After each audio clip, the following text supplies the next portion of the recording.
지난 시간에 교권 침해에 대해 살펴보았는데요. 사실 교권 침해보다 더 심각한 것이 교권 추락입니다. 교권 침해보다 더 근원적이고 심각한 문제가 교권 추락인 겁니다.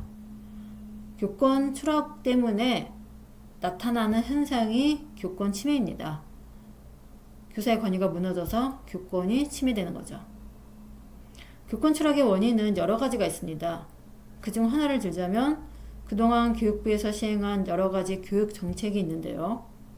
가령 교육부가 실시한 교사 대상 교육개혁이라던가 학생이 교사를 평가하는 교원평가의 문제점이 지속해서 지적되었습니다. 이런 교육정책의 문제점이 개선되지 않은 채 오랫동안 누적되고 그 결과로 교권이 추락되었다, 이렇게 말할 수 있습니다.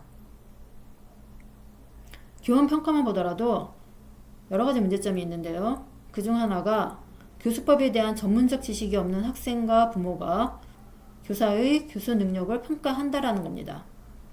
특히 학생은 객관적으로 판단하기보다 자기가 좋아하느냐 그렇지 않느냐로 평가할 수 있어서 문제가 심각하죠. 교사의 교수 능력 평가라기보다 인기도 평가가 되는 겁니다. 심하면 특정 교사에게 악감정을 가지고 부정적으로 평가할 수도 있고요. 특정 교사를 퇴출하기 위한 수단으로 쓰일 수도 있습니다. 이렇게 교원평가가 악용될 수 있어서 교사는 교원평가의 결과에 예민할 수밖에 없습니다. 나쁜 결과를 받지 않기 위해 학생과 학부모의 눈치를 볼 수밖에 없는 거죠. 이러한 상황이 계속 반복되면서 교사의 권위가 계속 추락하고 있는 겁니다. 교권 추락의 또 다른 원인은 부모가 교사를 돌보미로 취급한다는 겁니다. 최근 서희초 사건에서 드러나듯이 교권 추락은 교사에 대한 부모의 갑질로 나타납니다. 부모가 교사의 권위를 인정하지 않고 교사를 돌보미 취급하면서 갑질을 저지르는 거죠. 많은 부모가 교사를 돌보미로 취급하면서 학교가 당연히 부모의 요구를 들어줘야 된다, 이렇게 생각하는데요. 이러한 부모의 갑질은 어느 날 갑자기 생겨난 게 아니라 어린이집에서부터 시작된 관행입니다. 대부분 아이는 늦어도 만 2세가 되면 어린이집에 다니기 시작하는데요. 이때 어린이집이 부모의 온갖 요구를 들어주면서 부모의 갑질이 시작됩니다. 아이의 손톱을 깎아달라, 아이가 아침 세수를 못하고 가니까 씻겨달라, 아이가 숟가락질을 잘못하니까 밥을 먹여달라, 이런 수많은 요구를 어린이집에 들어주면서 부모가 갑으로서 행세하는 겁니다. 그러면 어린이집이 이런 부모의 요구를 들어주는 이유는 뭘까요?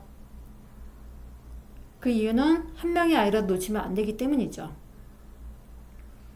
그러니까 아이 한 명 한 명이 돈으로 계산될 수밖에 없기 때문에 어린이집은 한 명의 아이라도 놓치면 안 되는 거고요.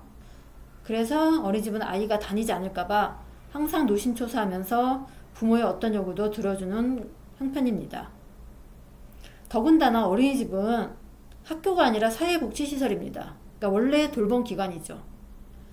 그래서 부모가 어린이집 교사를 돌보미로 대해도 문제를 제기하지 못하는 겁니다. 그러니까 부모는 어린이집이 부모 요구를 들어줄 수밖에 없는 처지라는 걸 너무나 잘 압니다. 그래서 터무니없는 요구를 함부로 하는 거죠. 어린이집은 부모 요구를 다 들어주는 거고, 그리고 아이가 그만둘까봐 부모가 듣기 싫어하는 말을 하지도 않습니다. 이를테면 아이에게 발달장애 증상이 발견되어도 부모에게 거의 말하지 않습니다. 왜냐하면 어린이집 교사가 아이에게 발달장애 증상이 있으니 전문가에게 가는 게 좋겠다, 이렇게 말하면 대부분 부모는 화를 내고 어린이집을 그만두기 때문입니다. 부모가 교사를 돌보미로 보기 때문에 교사의 말을 무시하는 거죠. 그러다가 초등학교에 가서 발달장애 검사를 받게 되는데 그때는 치료를 받기에 너무 늦어서 고치기 어려운 경우가 많습니다. 발달장애는 가장 중요한 것이 조기 발견, 조기 치료인데 부모가 교사의 말을 무시해서 아이가 치료 시기를 놓치게 되는 거죠. 그러니까 부모가 교사를 돌보미로 보기 때문에 어린이집 교사의 말을 무시하고 교사는 이런 상황을 너무나 잘 알기 때문에 부모에게 아이의 상태를 말하지 않아서 결국 아이가 피해를 보는 겁니다. 이처럼 부모가 어린이집에서부터 교사를 돌보미로 대하던 관행이 그대로 유치원과 초등학교로 이어져서 교권 추락이 심각해지고 있습니다. 가르치는 사람이 아니라 돌보는 사람으로서 교사를 대하기 때문에 교사에게 거침없이 요구하고 받아들여지지 않으면 괴롭히면서 심각하게 교권이 추락하고 있는 겁니다. 그런데 얼마 전에 교육부는 늘봄학교를 내년부터 전국으로 확대하겠다 이렇게 발표했습니다. 늘봄학교는 학교에서 오후 8시까지 돌봄을 원하는 초등학생에게 제공하는 돌봄 서비스를 말합니다.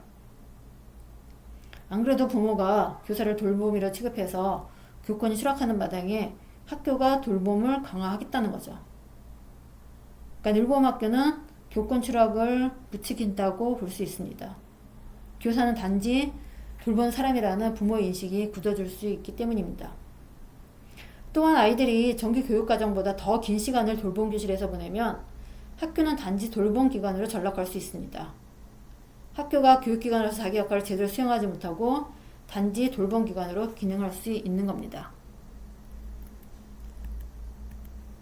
따라서 현재 추락하는 교권을 회복하려면 가르치는 사람으로서 교사의 지위와 역할이 분명히 각인되어야 합니다.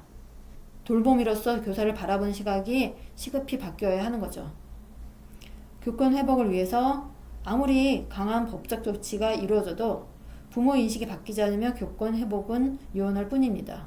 부모 인식이 바뀌려면 부모가 처음 아이를 보내는 곳이 학교여야 합니다.